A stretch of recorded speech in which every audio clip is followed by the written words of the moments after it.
好，各位同事大家好，咁今日咧就同大家講個 Toolbox Talk topic，咁啊 Toolbox Talk 076 Working at Height，咁啊高空工作啦，或者叫而家離地工作啦。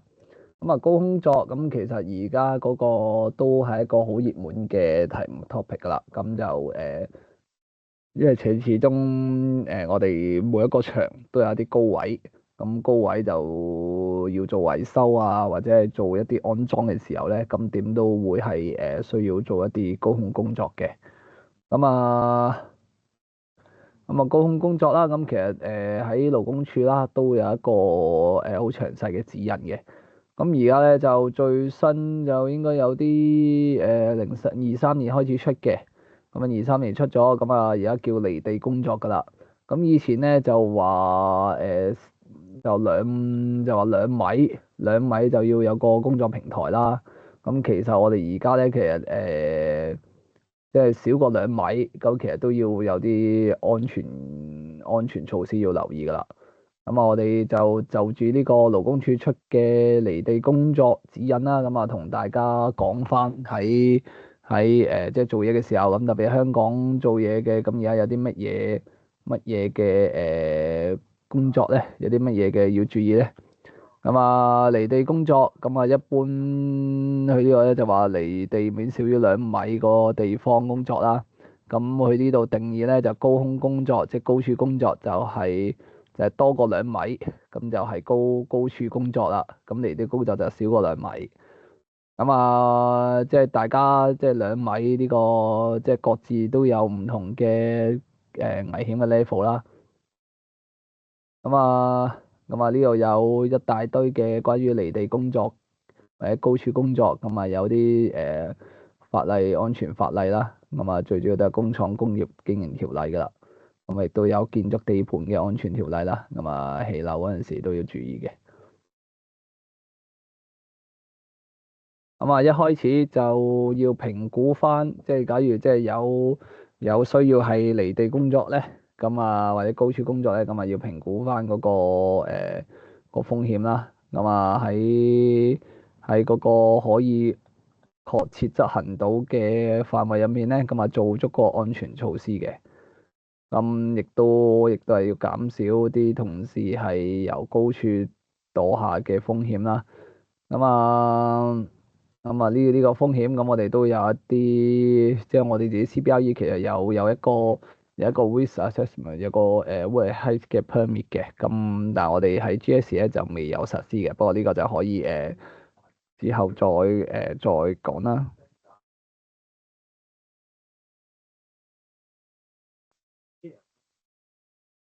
咁啊，先講離地工作先啦。咁啊，喺離地面少過2米嘅安全之下，咁離地少過2米之內嘅身高工作啦。咁有啲咩要注意咧？咁啊，離地少過2米咧，咁啊要用一個流動嘅工作台，咁或者同埋一個輕便嘅工作台。咁啊梯咧90鋪係唔可以用嚟做離地工作嘅。咁啊，所以咧，即係就算離地又好，高處又好，都唔應該用梯。咁特別係呢個 A 字梯啦，都已經唔用噶啦，唔可以用噶啦。咁啊，流動工作台咁有啲咩咧？咁啊，就係呢個啦，呢個架呢個流動嘅工作平台啦。咁啊，我哋呢度都有啲架可以用嘅，不過我哋就比較少用啦。我哋多數都係用梯。咁第一就係因為即係我哋都唔係話好大嘅範圍啦。你睇到呢幅相嗰度，咁其實係個停車場啊，或者係一個好空曠嘅位置。咁嗰啲咧就真係有足夠位置放咧，咁最好咁當然係用個工作平台啦。咁亦都方便去移動嗰啲嘅。咁啊，工作平台咁啊，有啲指引㗎啦。咁啊，工作平台咁見到啦，咁啊要有合資格人士去搭啦，去更改啊，即係或者拆卸，咁啊要出方塊嗰啲啦。咁啊，亦都要係睇嘅上落樓咧，梯嗰時咧就要鎖晒啲腳轆啊，嗰啲要注意嘅地方嘅。咁啊，盡都唔可以喺啲斜位啊、樓梯啊或者凹凸不平嘅地方去用呢啲工作平台嘅。咁啊，咁喺喐到個工作平台去到另一個地方嗰陣時咧，咁啊啲人即係上面唔應該企人嘅。咁都有好多唔同嘅要求啦。咁呢度就唔細緻講啦。咁啊，再去到即係去到下面個即係簡介其他啲工具可以用啦。咁啊，例如呢個輕便工作台啦。輕便工作台咁有啲咩咧？就係即係類似一個梯，即係梯台啦，或者功夫凳啦。咁啊，梯台即係都係有一個，都係有一個踏腳面去俾啲同事去踩嘅。咁啊，高度上亦都唔算好高啦。咁就有個梯台可以俾你哋踩。咁啊，要注意嘅咧，咁都係類似頭先講嗰個類似講嗰個即係要即係上面啱講到嗰啲工作平台嗰啲都係接近㗎啦。咁啊，其中一個要注意就係上落嗰陣時，咁啊專心上落啦，咁啊要保持3點固定嘅。好啦，咁假如再高啲啦，即係高過2米啦，咁你高過2米，咁有啲咩選擇啊？咁啊呢度有五個可以選擇啦。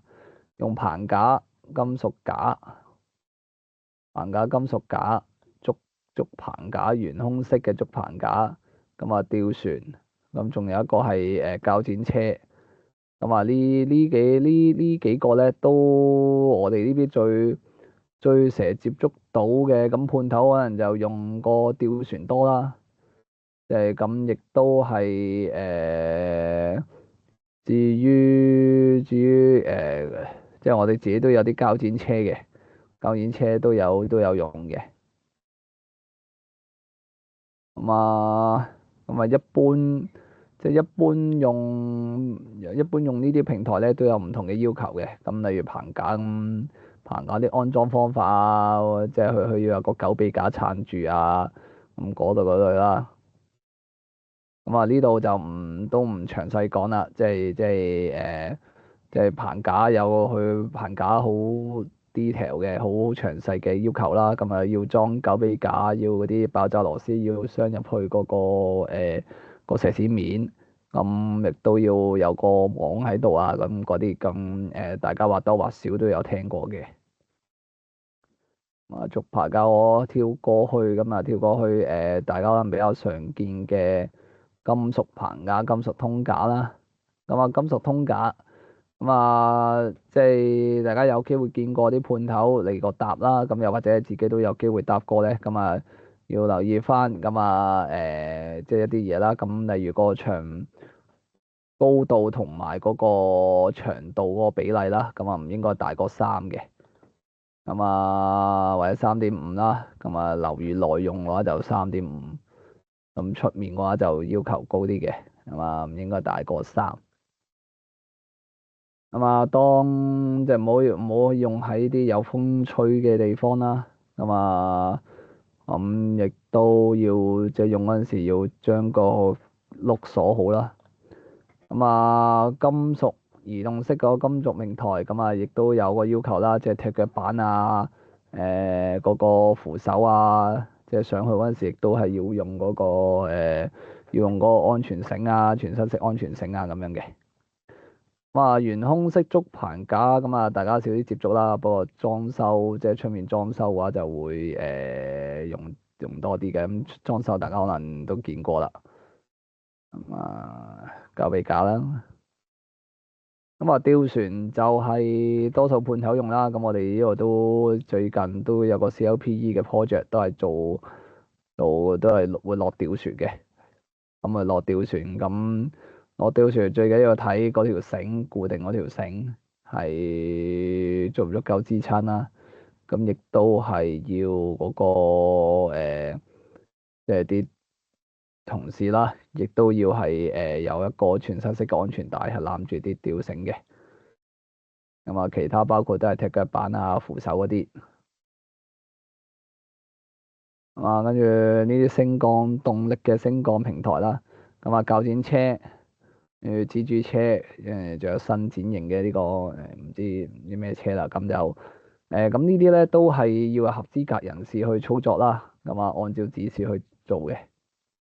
咁啊，其他嗰啲其他嗰啲都有一啲要求啦。咁啊，即係操作呢啲咧，即係有動力嘅機械咧，咁要注意嘅都係要圍封啊，要跟足指示啊去做嘅。咁啊，亦都要根據製造商嘅指示啦，定期檢查、測試及維修嗰個升降平台嘅。